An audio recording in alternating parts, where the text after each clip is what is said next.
Gunung adalah bagian kerak bumi yang lebih tinggi dari area di sekitarnya. Gunung juga biasanya memiliki sisi curam yang secara signifikan menyingkap batuan dasarnya.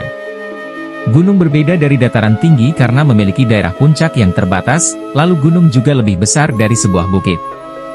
Biasanya memiliki ketinggian setidaknya 300 meter atau 1000 kaki di atas tanah sekitarnya. Perbedaan gunung dan bukit terletak pada proses pembentukannya.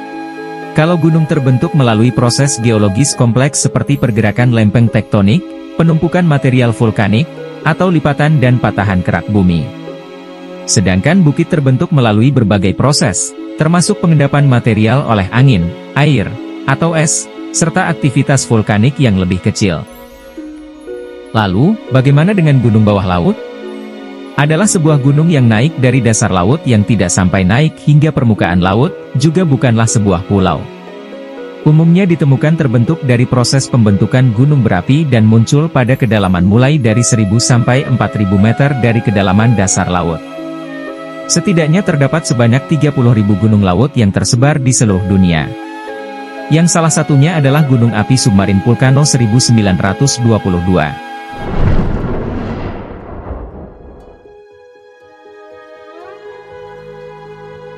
Gunung api bawah laut submarin Vulcano 1922 terletak di sekitar Kepulauan Sangihe Talaud, Sulawesi Utara. Ketinggian gunung api ini belum diketahui, namun lokasinya diperkirakan berada di kedalaman 5.000 meter di bawah permukaan laut. Dikutip dari Wikipedia, gunung api bawah laut adalah ventilasi atau celah di permukaan bumi di mana magma dapat meletus. Sejumlah besar gunung berapi bawah laut terletak di dekat daerah tektonik pergerakan lempeng, yang dikenal sebagai punggung tengah samudra. Sesuai dengan namanya, aktivitas terakhir submarin Vulcano 1922 terjadi pada tahun 1922 setelah rangkaian gempa bumi yang terjadi sejak tahun 1912. Tercatat terjadi tidak kurang dari 3 kali gempa bumi submarin dengan epicentrum di antara Pulau Mindanao dan Kepulauan Sangihe Talaud.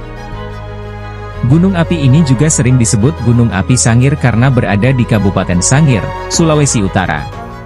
Kondisi gunung saat ini belum diketahui secara pasti baik perkembangan dan statusnya karena posisinya berada di laut yang dalam.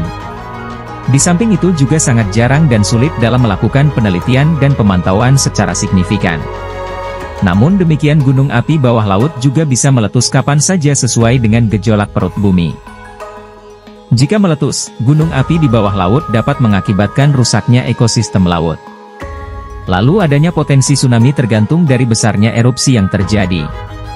Abu yang dimuntahkan ke udara juga dapat menyebabkan dampak bagi kesehatan manusia, merusak udara, dan mempengaruhi pasokan listrik dan air. Letusan gunung api di bawah laut juga berdampak pada terjadinya hujan asam. Selain dampak tersebut, erupsi gunung api bawah laut juga dapat menciptakan pulau baru jika terjadi erupsi berulang-ulang. Tidak ada histori resmi dari gunung api submarin Vulcano sebelum tahun 1922. Sehingga sejarah dan proses terbentuknya gunung api ini secara pasti tidak diketahui. Kemungkinan karena minimnya teknologi dan penelitian terhadap gunung ini.